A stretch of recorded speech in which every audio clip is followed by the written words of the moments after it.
Bagaimana cara mendeteksi momentum dengan menggunakan Bollinger Band? Stay tune.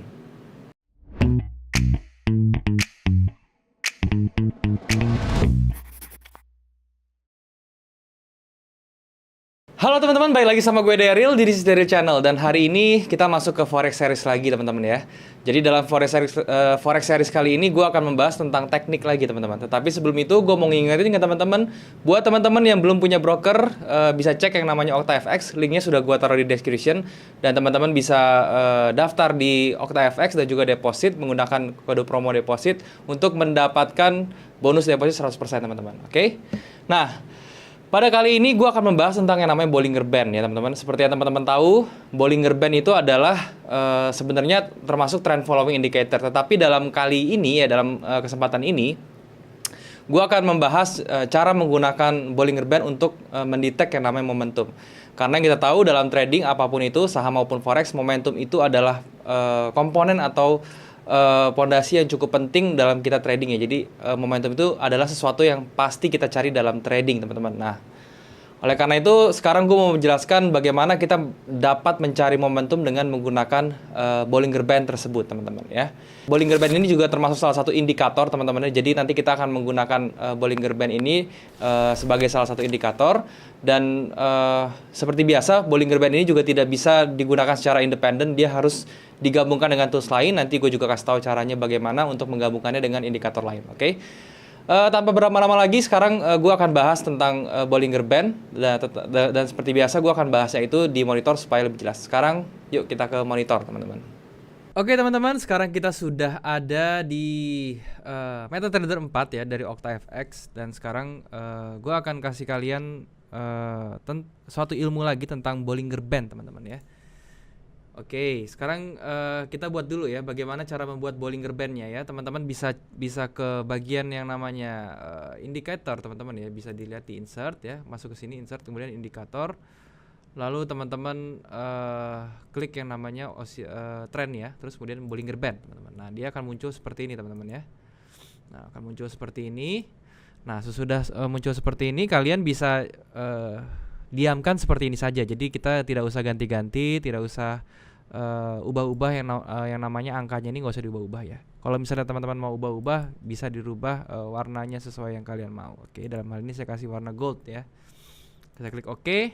Nah, dia akan muncul seperti ini ya teman-teman ya bentuknya. Jadi Bollinger Band itu ada tiga komponen ya. Yang pertama itu ada upper band yang di atas ini. Yang tengahnya itu ada middle band-nya dan yang bawah ada lower band. Oke. Dan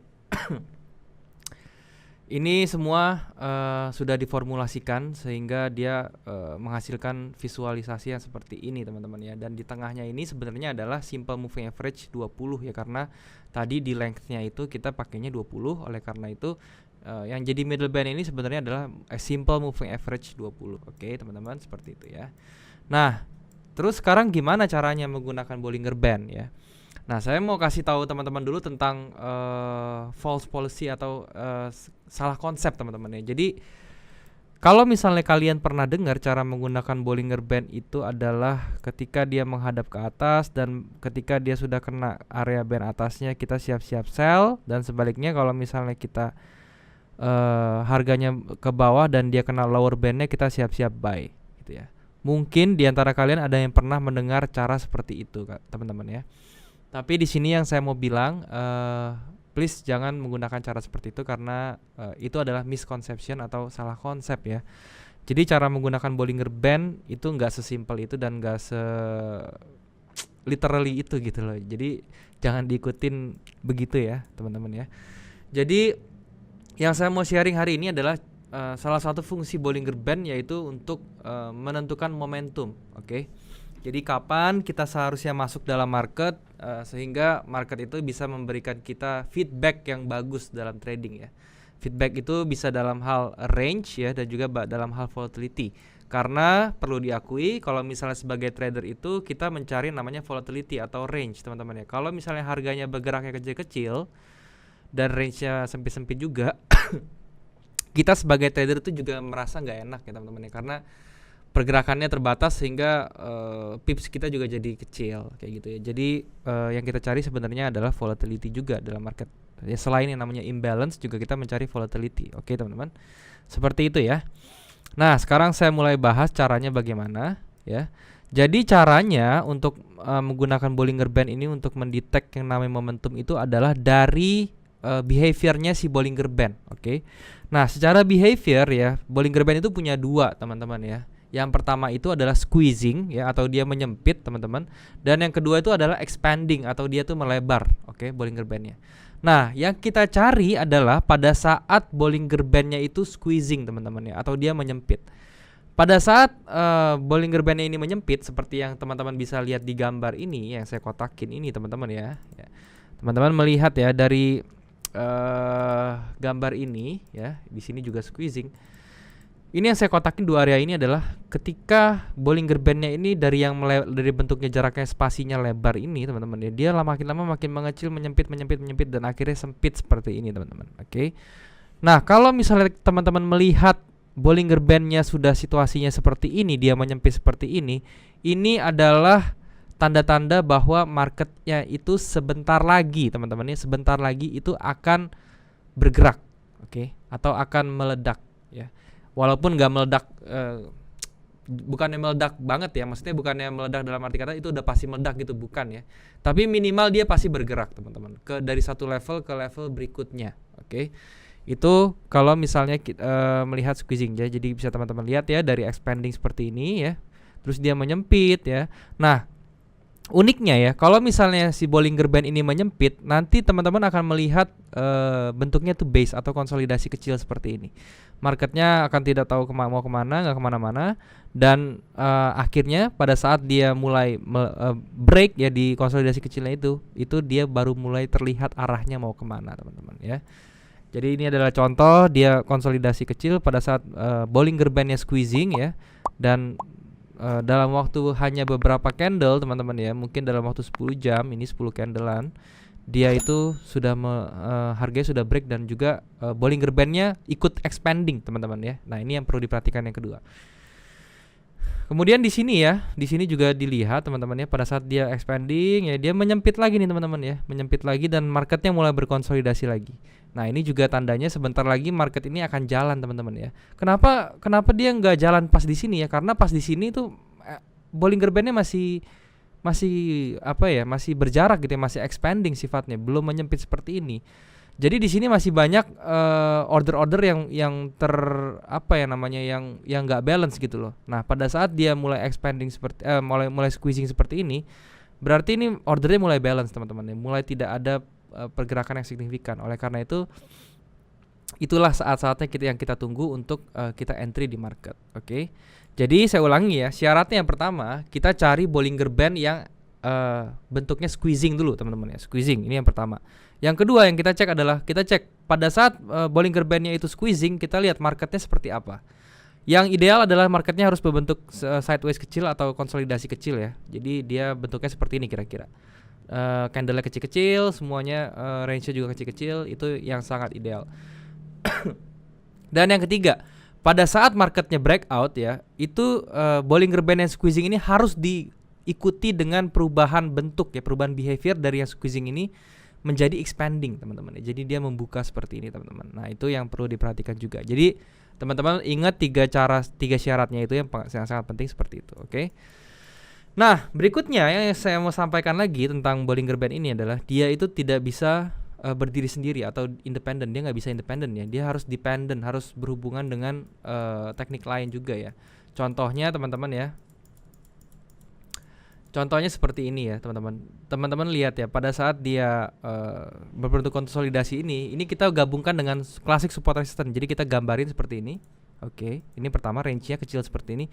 Nah, ketika dia break ini dan diikuti dengan yang namanya Bollinger Band expanding juga gitu ya. Itu kita bisa menggunakan breakout entry ya dari konsolidasi kecil ini. Jadi kita menggabungkan support resistance klasik dengan Bollinger Band. Yang kedua, kita bisa juga gabungkan dengan moving average, teman-teman ya. Jadi kalau kita lihat exponential moving average-nya, dia berada di kondisi yang dia bullish, teman-teman ya. Jadi exponential moving average-nya membuka ke atas Dan pada saat di sini pun ya walaupun dia moving average-nya menyempit, tetapi yang 90-nya tetap smooth bergerak ke atas teman-teman ya. Sampai sini pun dia masih menghadap ke atas. Jadi kita bisa berasumsi bahwa area ini adalah area kuat untuk koreksinya dia ya. Jadi secondary reaction-nya akan berhenti di area ini. Kenapa? Karena di sini juga ada exponential moving average yang menjaga koreksi ini teman-teman ya. Jadi ini bisa menjadi area dynamic support juga buat dia gitu. Nah, oleh karena itu kita menggabungkan dengan Bollinger Band. Ketika dia membentuk konsolidasi di sini, kita tunggu dia menyempit, kemungkinan besar dia itu akan breaknya ke atas karena secara trennya pun dia ke atas teman-teman. Jadi seperti itu ya.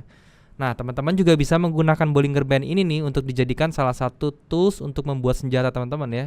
Jadi di video saya minggu lalu ya teman-teman, saya sudah bikin cara membuat sistem trading. Nah, teman-teman harus ramu nih sedemikian rupa. Jadi teman-teman kalau misalnya sudah nonton video ini, kalian bisa berpikir ya, apakah Bollinger Band ini bisa masuk ke senjata rahasia saya gitu, atau senjata saya yang saya racik sendiri yang ini, apakah Bollinger Band ini itu cocok gitu. Jadi kalian bisa berpikir sendiri. Intinya Bollinger Band ini saya pakai untuk mencari momentum ya, bukan untuk sekedar begitu upper band kita sell, begitu lower band kita buy. Saya nggak pakainya seperti itu. Saya pakai ini untuk mencari momentum. Oke. Nah, sekarang kita lihat ya di kondisi terakhir ya. Ini di marketnya di gold H1 teman-teman ya. Nah, ini kita lihat nih teman-teman. Contohnya seperti ini ya. Dia lagi dari fase squeezingnya, dia sudah mulai expanding ketika dia break di structure yang ini teman-teman ya, yang ungu di bawah ini. Nah, structure ini di break, teman-teman bisa lihat pada saat dia break di sini, marketnya mulai expanding, oke. Dan sekarang kondisinya dia mulai menyempit lagi nih teman-teman, mulai squeezing lagi nih. Nah, inilah berarti kita tuh dalam waktu 1-2 jam ke depan nih kita bisa lihat momentum apa yang terjadi gitu ya. Dan juga Bollinger Band ini tidak terpaku di satu time frame aja, kita bisa pakai di beberapa time frame dan beberapa pair gitu ya. Contohnya sekarang kita menggunakan pair lain, saya kasih contoh teman-teman. Nah, ini juga contoh lagi ya, ketika dia dia squeezing ya, dia mengecil ya. Dan ketika dia breakout di sini teman-teman ya, bisa dilihat, oke. Ketika dia breakout ini, marketnya langsung lari teman-teman ya, dan dia diikuti dengan Bollinger Band yang expanding. Sekarang kita cari aja langsung teman-teman ya contohnya. Jadi sekali lagi ini tidak terpaku, Bollinger Band ini tidak terpaku di dalam satu time frame, jadi dia bisa dipakai di semua time frame dan juga semua pair ya. Jadi sekarang kita coba mencari pair-pair yang kira-kira bisa kita coba nih teman-teman ya. Nah, ini juga Euro CHF M15 nya dia squeezing parah ya teman-teman ya, dari expanding squeezing terus sampai marketnya kecil-kecil sekali dan akhirnya dia meledak teman-teman ya. Seperti itu. Oke, kita cari dulu. Oke teman-teman ya, sekarang kita sudah sampai di satu market ya. Ini saya pakai coba Euro New Zealand di M15 nya teman-teman ya. Nah, ini bisa kalian lihat ya, dia dari squeezing dia mulai kebuka ke bawah teman-teman ya, expanding ke bawah, dan di sini dia kena ke ke support key levelnya teman-teman ya di sini, dan dia ada rejection ke atas dan sampai di atas ya, dia begitu turun dia langsung didapat hantaman bullish yang kuat sekali ke sini, kembali ke atas lagi, dan sampai di atas sini dia juga tertahan di structure-nya di sini. Oke. Dan dia sekarang lagi mencoba untuk turun lagi ke bawah teman-teman, dan sekarang sudah diikuti Bollinger Band-nya juga sudah mulai membuka ke bawah teman-teman ya, membuka expanding maksud saya seperti itu. Dan jadi yang di sini kita bisa ambil adalah kita bisa melihat apakah dia bisa ditutup close seperti ini. Tapi kalau misalnya seperti ini, karena dia sudah ada rejection ke bawah dan dia sekarang di atas, dan akhirnya dia akan kembali meretest ke bawah sini teman-teman ya. Sekarang mungkin kita akan bisa coba untuk mengambil posisi sell. Kalau misalnya dia close bisa di bawah sini, oke. Ini adalah alternatif pertama. Jadi kita ini simpan sebagai plan kita gitu ya. Oke teman-teman, jadi kita balik lagi ke Euro NCD tadi ya teman-teman. Di M15 kita sudah melihat kondisi seperti apa, kita turunkan ke M5 teman-teman ya. Di M5 nya ini juga marketnya sudah mulai expanding, berarti harganya sudah mulai bergerak ya. Dan kita lihat di sini dia di structure level di M5 nya dia membentuk rejection, dan ya sekarang kita coba untuk ambil posisi ya. Kita akan mencoba ambil posisi buy teman-teman ya. Di sini kita akan mencoba ambil posisi buy. Oke, kita buy sekarang dengan stop loss cukup di bawah structure sini teman-teman ya, sekitar 26 pips teman-teman, dan kita coba untuk TP-nya itu di atas teman-teman ya. Di atas sini ya, structure sini. Jadi ini risk reward-nya juga sudah mulai terlihat seperti apa. Oke. Jadi kita tunggu gimana hasilnya teman-teman ya, nanti kita review lagi hasilnya seperti apa.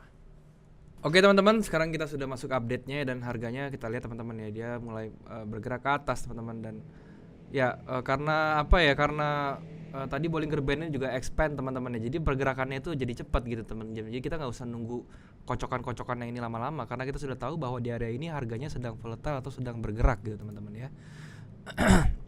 Ya seperti itu sih teman-teman. Jadi ya itu cara menggunakan Bollinger Band untuk entry. Kalau saya menggunakannya seperti itu. Jadi kalau teman-teman mau ikutin dan mau masukkan ke dalam strateginya, silahkan teman-teman. Dan kalau teman-teman mau modifikasi sedikit-sedikit ya itu juga boleh teman-teman. Oke. Mungkin ini dulu ya sharing dari saya tentang yang namanya Bollinger Band, menggunakan menggunakan indikator Bollinger Band untuk mencari momentum ya, caranya seperti ini kalau dari saya teman-teman. Oke. Mungkin segitu dulu sharingnya. Sekarang kita kembali lagi ke kamera teman-teman.